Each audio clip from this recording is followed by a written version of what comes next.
Allez, on s'assoit pour la dernière table ronde, un petit quart d'heure de réflexion encore, qui ouvre vers l'avenir, qui ouvre sur cette question centrale des représentations.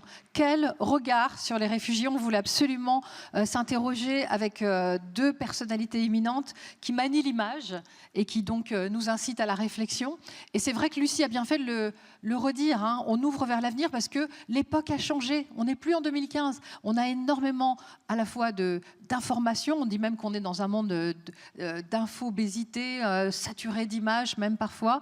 On a beaucoup de fake news et on a effectivement un paysage politique qui a complètement changé depuis 2015 avec des montées de populisme, donc du coup un regard parfois un petit peu faussé sur la réalité. Donc avec vous deux, effectivement, on voulait, puis on illustrera avec des images, avec des documentaires, avec ce que vous avez fait, vos travaux, vos photographies, on illustrera vos propos. On démarre peut-être par vous. Mortaza, vous êtes afghan d'origine, et puis d'ailleurs je salue et je vous félicite pour tout le travail que vous avez fait sur les femmes afghanes. J'aimerais bien avoir votre point de vue tout simple hein, sur votre définition, votre métier. Vous êtes journaliste, reporter. Est-ce qu'il y a une différence? Est-ce que vous dites que vous êtes reporter réfugié ou reporter afghan, ou vous êtes tout simplement reporter? Oui, bonjour à toutes et à tous. Donc je suis reporter, tout simplement, en fait, tout court, reporter. Alors, je travaille depuis, je suis arrivé en France depuis 2015, hein, le 28 mai 2015. Donc, j'ai obtenu mon statut de réfugié quand il y avait le directeur, Monsieur Pascal Véris, à l'OFRA, le 15 décembre 2015. Donc, ça fait 10 ans, presque 10 ans. Donc à l'époque, en 2015, je lisais, parce que j'étais journaliste chez moi en Afghanistan, un journaliste local, et en arrivant en France, donc je lisais les journaux au début, enfin 2015 avec, en se disant la crise des réfugiés, donc je lisais les journaux, j'apprenais la langue, cette langue, et les titres étaient, certains médias, ils arrivent, les bateaux arrivent, et ces titres faisaient peur même à moi-même. Alors que j'étais un demandeur d'asile, je me suis dit, bon, ils parlent des talibans ou Boko Haram? Enfin non, enfin, ils parlaient de moi en fait, tout simplement. Et c'est vrai qu'on l'a un petit peu dit, et on va insister là-dessus, on n'a pas forcément bien fait de parler de crise, et quelqu'un tout à l'heure, venu de Pologne d'ailleurs, hein, je la salue, Johanna qui vient de Pologne, nous disait, on ne devrait pas parler de crise, on devrait dire plutôt welcome refugees, non pas refugees crisis. Ou la crise de l'accueil en fait. Ou la crise de l'accueil. De l'accueil, parce qu'on parlait souvent dans les médias, aujourd'hui, pourquoi? Parce qu'en fait, il y a des pressions silencieuses hein, de la part de la société et les médias. On nous impose aux réfugiés qu'ils soient exemplaires, discrets, intégrés. Et ben, si je vous dis, j'ai une voix cassée, il me faut du grog, oui, c'est un bel exemple d'intégration là. Et ben, en fait, donc, on voit ça souvent en fait, sur les réseaux sociaux, ce commentaire. Parce qu'il est réfugié, il parle de l'alcool, voilà quoi, c'est l'intégration. Et est-ce qu'aujourd'hui, vous trouvez que le regard a évolué en 10 ans, puisque vous êtes là depuis 10 ans? Vous avez parlé des journaux, des titres que vous aviez vus à l'époque. Est-ce qu'aujourd'hui, vous trouvez que les choses ont changé? Et qu'est-ce qu'il faudrait faire surtout hein? Qu'est-ce que vous nous conseillez de faire? Déjà, moi, j'ai pas fini sur cette pression silencieuse. Donc pourquoi il faut se taire dans une démocratie? En fait, parce que on a donné aux réfugiés qu'il faut qu'ils soient en fait exemplaires ou victimes, et donc au point de même qu'eux-mêmes en fait perdent leur liberté d'expression. Et si la liberté d'expression ne vaut pour ceux qui sont nés ici en France, c'est pas une liberté.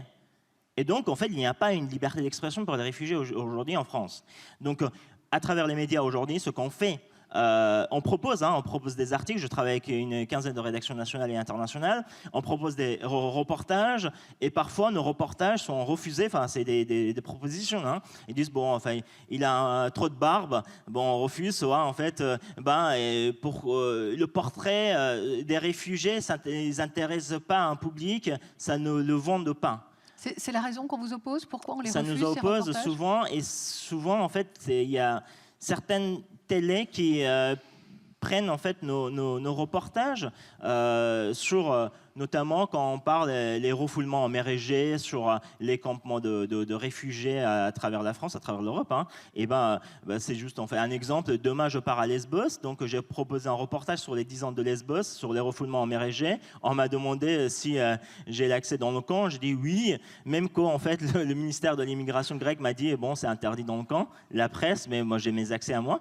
Donc il faut aujourd'hui proposer, donner une image positive des réfugiés ou soit victimes en disant que voilà, c'est faute aux gardes-côtes grecs, on a des refoulements illégaux, violents en ce moment, même quand en fait le pacte sur l'immigration n'est pas sorti en vigueur en mai 2026. Hein. Donc il y a des télés aussi, parce qu'en fait, on a certaines chaînes qui acceptent souvent ce genre d'histoire. Pas toutes les chaînes, parce qu'en fait, le reportage ne vend pas.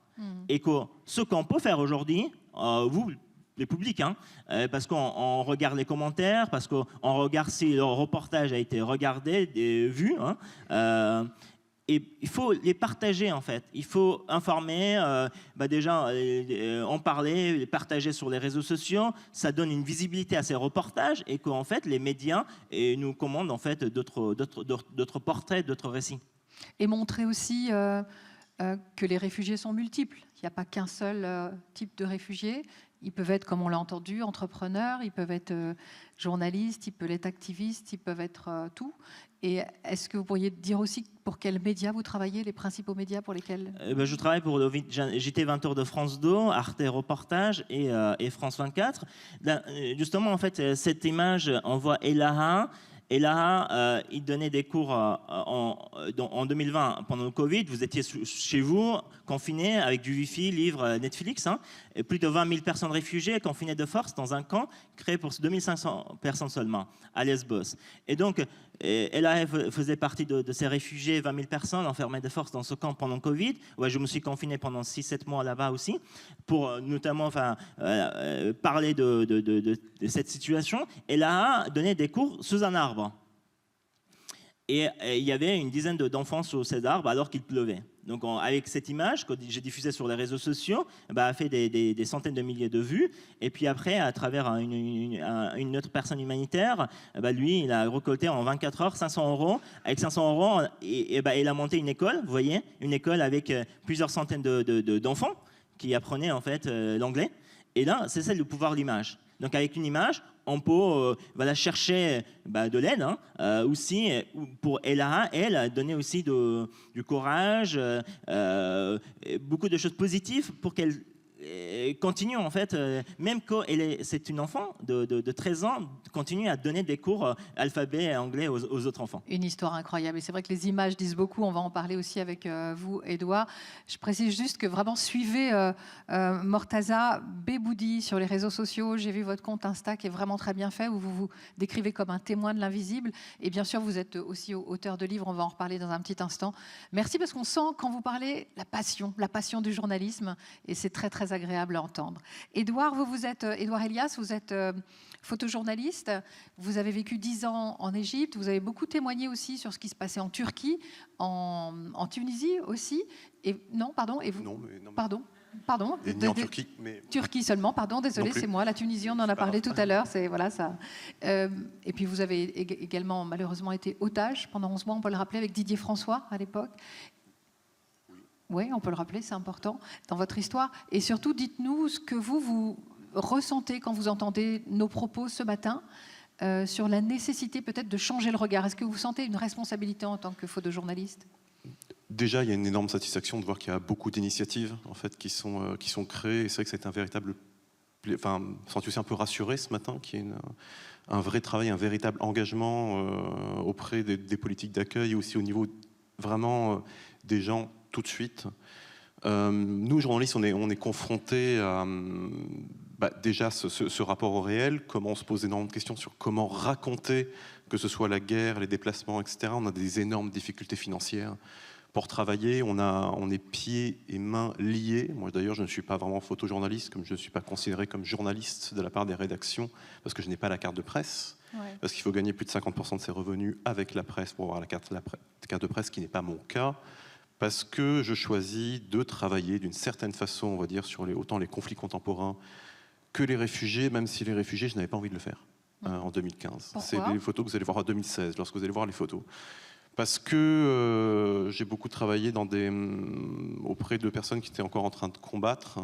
Et pour moi, je suis un photographe de huis clos. J'ai besoin d'être accepté par des personnes pour pouvoir au moins avoir leur accord, pour pouvoir les photographier, de les connaître. Et je voyais qu'en 2015-2016, en fait, c'était la plupart de mes confrères partaient sur la crise des réfugiés, comme on disait. J'avais choisi de ne pas le faire parce que je ne savais pas qu'est-ce que j'allais pouvoir apporter de plus et en quoi, moi, ma propre présence n'allait pas finalement déranger ou être un poids auprès des personnes concernées. Et lorsque Gwenaëlle Lenoir, qui est journaliste aujourd'hui à Mediapart, me propose de partir sur l'Aquarius, où elle avait un accès, donc avec SOS Méditerranée, j'ai accepté parce qu'ayant grandi en mer Rouge, je savais ce que c'était que d'avoir peur de la mer. Et j'ai choisi de partir travailler sur quelque chose qui pour moi était très différent de ce que je pouvais faire, c'est-à-dire aller sur des sauvetages de personnes fuyant la Libye, où j'allais pouvoir passer très peu de temps avec eux. Donc je me suis interrogé sur comment raconter ça. Moi, j'aime bien dire que je suis un photographe de la répétition de l'histoire, autant aujourd'hui avec la Syrie que la Syrie aussi en 2012, mais aussi essayer de revenir. En fait, moi, en tant que photographe, ce n'est pas à vous que je m'adresse. C'est pas aux personnes qui sont dans cette salle. En fait, moi, en tant que photographe, j'essaie au moins de ramener une forme de dignité des personnes, parce que je sais que des personnes qui sont effrayées ou opposées, on va dire, à l'immigration, n'ont pas envie de voir aussi ces images. L'idée, c'est de pouvoir au moins apporter une matière d'images dignes de personnes, qui est juste, on va dire, un symbole qui nous permet de nous élever et d'échanger. Dans une période de dogmatisme aujourd'hui institutionnalisé, c'est qu'aujourd'hui, on dit qu'on est surinformé. Je ne suis absolument pas d'accord. On est juste recouvert d'injonctions d'images qui sont véhiculées et redirigées par des algorithmes qui sont aussi manipulés, que ce soit par des présences étrangères ou par des systèmes commerciaux de l'information, pour créer une forme de tension dans le dialogue politique, et on y arrive très très bien, on le voit très très bien avec la dogmatisation du discours politique, qui permet de faire monter la tension, de capter le regard, et donc de vendre de la pub, en fait, ou de créer des tensions dans nos États. Donc nous, en fait, on est obligé de s'inscrire aussi là-dedans, parce que nos images contribuent aussi à un flux, mais on est noyé, comme dirait Steve Bannon, on est noyé de merde en quelque sorte. Donc comment est-ce que nous, on arrive à faire ressortir nos images et aussi compter sur un public? C'est-à-dire que les médias ne sont pas seuls responsables non plus, c'est comment le public aussi choisit de s'informer. Si les gens passent leur vie sur Twitter ou sur Instagram pour regarder des images, alors je comprends qu'ils ont le sentiment d'être submergés par les images, mais aussi une responsabilité du public. Alors comment est-ce que nous, on essaye de travailler là-dedans? Et donc c'est beaucoup de difficultés. Et en fait, nous, en tant qu'indépendants, on est toujours en train de se poser la question de comment est-ce que je fais pour aller là-bas? Comment est-ce que je fais pour raconter l'histoire que j'ai envie de raconter? Et comment je fais pour avoir du temps? Et le temps, on ne nous le donne pas, parce qu'on n'a pas les moyens de le faire. Donc moi, aujourd'hui, je travaille comme photographe presque institutionnel pour pouvoir me payer des mois en Syrie et raconter l'année 0 après la chute de Bachar el-Assad. Mais c'est un travail que je fais sur mes frais. Et on est beaucoup de journalistes à travailler sur nos frais.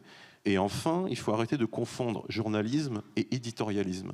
Aujourd'hui, quand on nous parle des médias, alors d'un côté, des fois, je suis assez content parce que autant des gens qui sont à droite ou à gauche me disent « critique les médias ». Donc je me dis, je me retrouve à peu près au centre.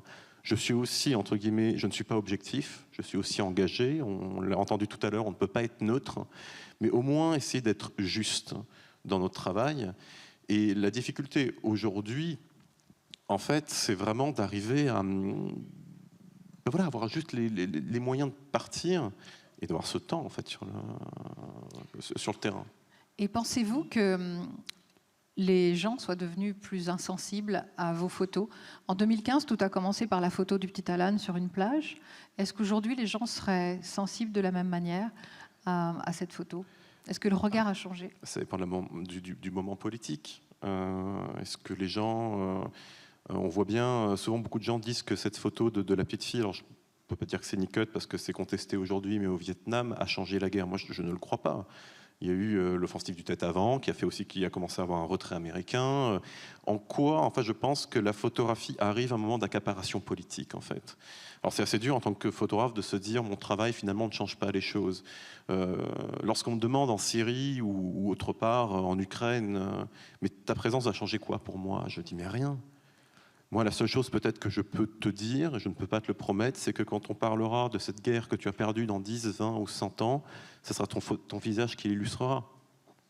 Donc oui, c'est presque pessimiste, mais je ne crois pas que mon travail va changer les choses, j'espère, mais je ne le crois pas. Mais il faut continuer à le faire, il faut continuer à créer des images pour l'histoire, pour pas qu'on puisse oublier aussi certaines choses qui sont passées, même en faisant des images qui sont dures. Aujourd'hui, par exemple, le Bataclan, on n'a vu aucune image de l'intérieur. Alors, je suis d'accord, ça se passe en Occident. Par contre, c'est très facile de montrer des photos dans les hôpitaux, que ce soit à Kaboul ou en Syrie, avec des enfants coupés en deux. Donc, il y a aussi une autre façon aussi d'interpréter aussi la mort, la destruction, etc. Et c'est très dur pour nous parce que on produit les images, mais derrière, c'est la façon dont elles sont publiées, on n'a plus la main. Et ça, c'est la difficulté. Est-ce que vos photos sont aussi là pour nous rappeler notre condition d'être humain? Est-ce qu'elles sont là aussi pour véhiculer un message éthique, voire un poids? Est-ce que c'est une arme politique aussi? Tout à fait. On raconte une histoire quand on part sur les zones de guerre ou à Lesbos, hein, au grand camp de réfugiés d'Europe à l'époque. Donc, pour raconter, pour que ça vend, en fait, on parle comme ça chez les médias, à la télé. Donc, quand on pitch notre... Edouard il connaît très bien, on pitch l'histoire, donc il faut que en fait, la personne soit quelqu'un qui parle de la misère chez lui, et la traversée de la mer Égée, comment il a pu traverser, qui pleure devant la caméra parfois. Et donc en fait, c'est très difficile, nous on ne peut pas se permettre de faire ça.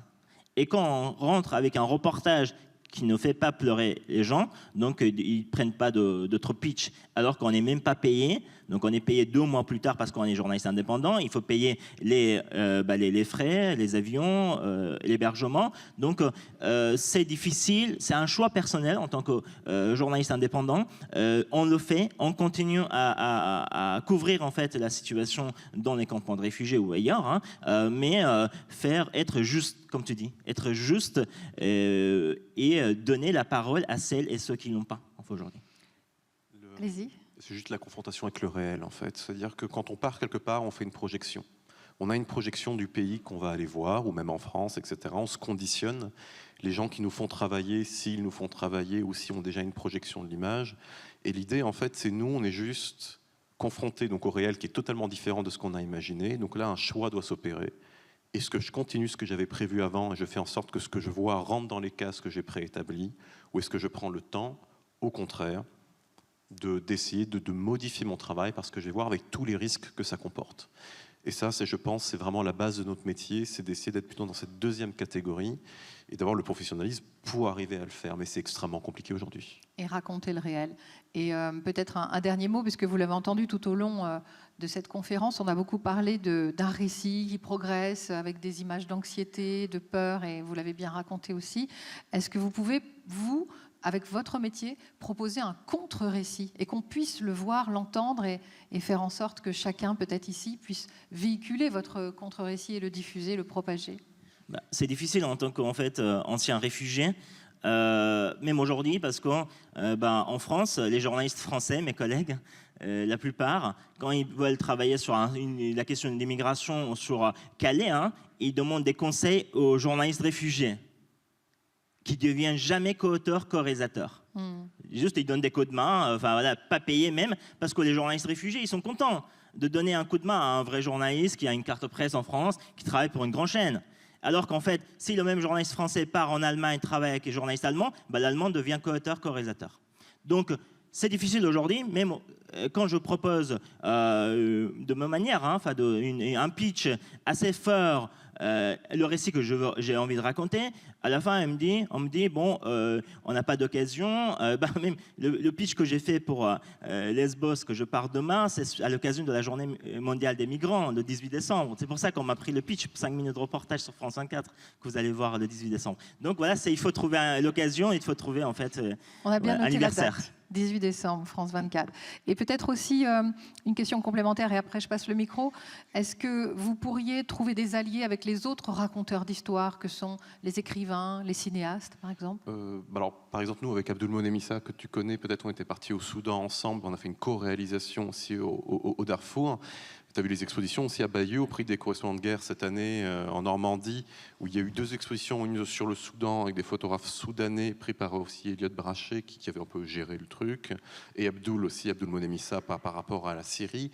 Des initiatives se créent, mais elles sont difficiles à mettre en place, on va dire, dans un cadre, on va dire, juste de vente médiatique, etc. Il y a des lieux qui existent où on peut le faire, mais c'est assez difficile. Après, par contre, au niveau de l'anxiété des images, par exemple, lorsque je suis parti sur l'Aquarius avec SOS Méditerranée, mais on m'a proposé de revenir sur le bateau et on m'a demandé de signer une charte.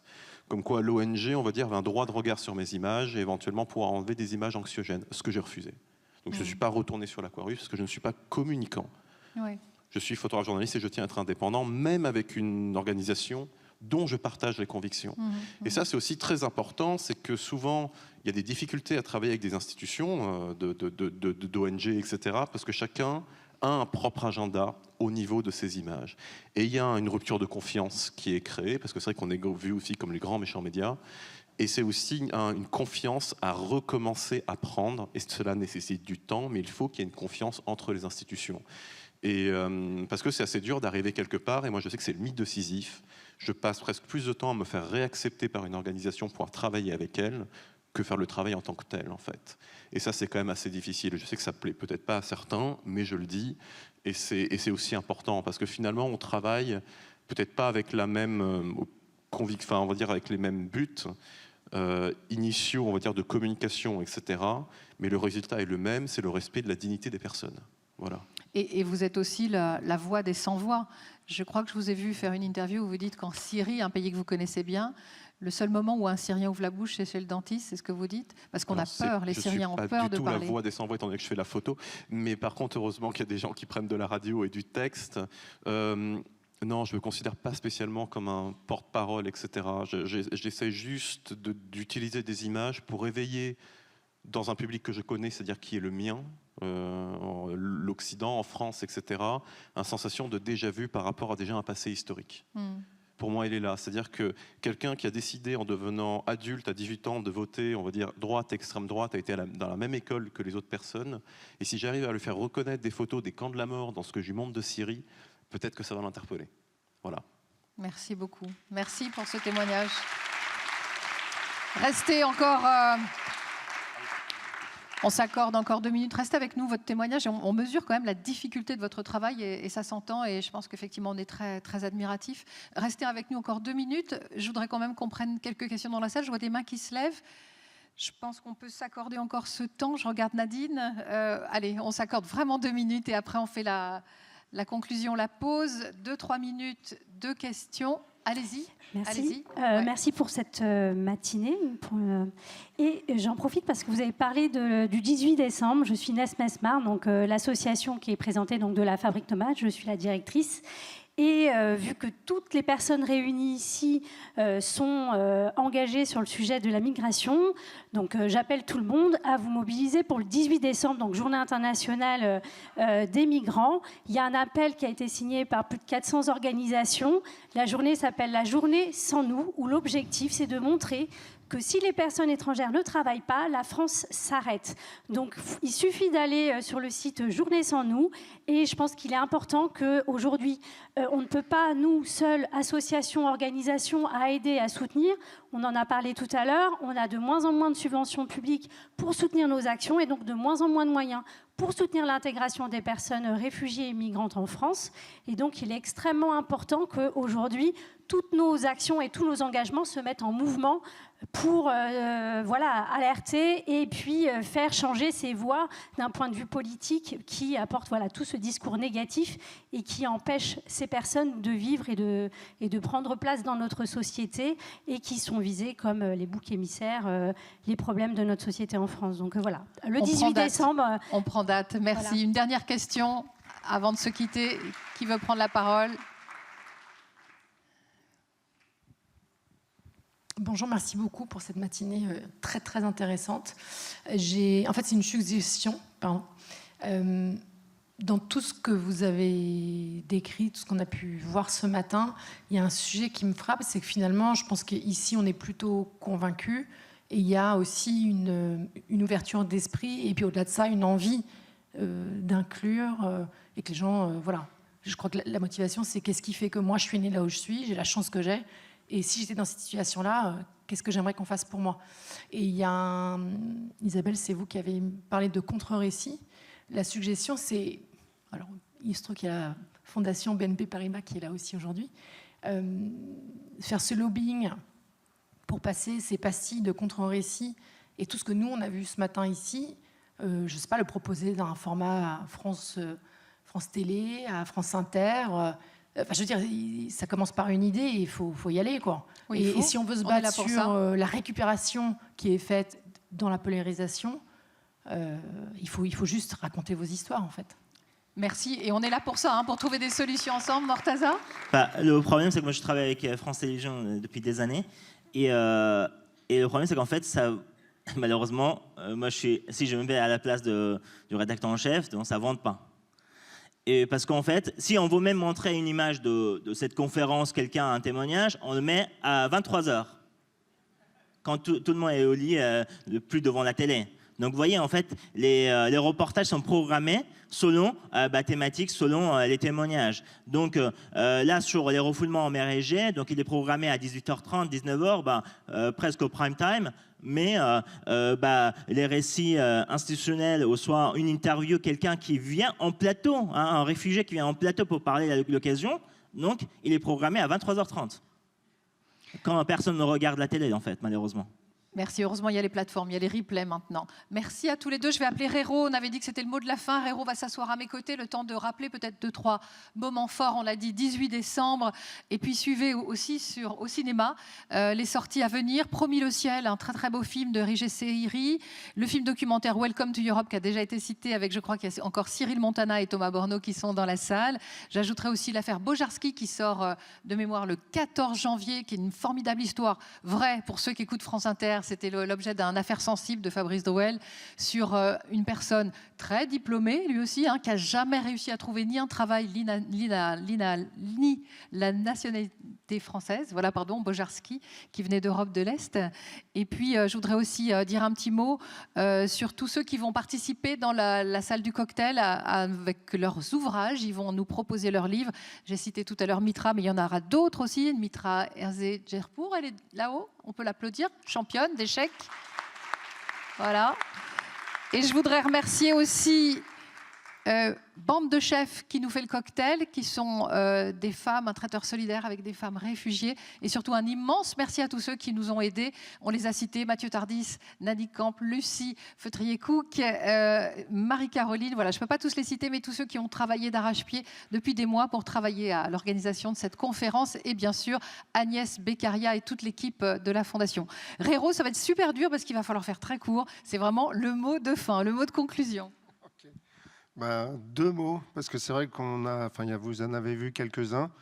L'idée, c'était d'ouvrir et par rapport à cette discussion qu'on a eue autour de ce problème qui n'en est pas un, de changer de point de vue.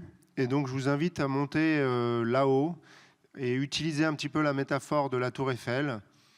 Et à un moment donné, cette Tour Eiffel, elle a changé d'image et il y a eu un point de bascule qui a été effectué. Donc je vous invite à la voir et à monter et à discuter. On est tous là pour en discuter ensemble, quoi. Voilà. Merci. Discuter et agir à l'année prochaine. Merci à vous et merci aux artistes. Merci aux photographes. Très bonne matinée, à l'année prochaine.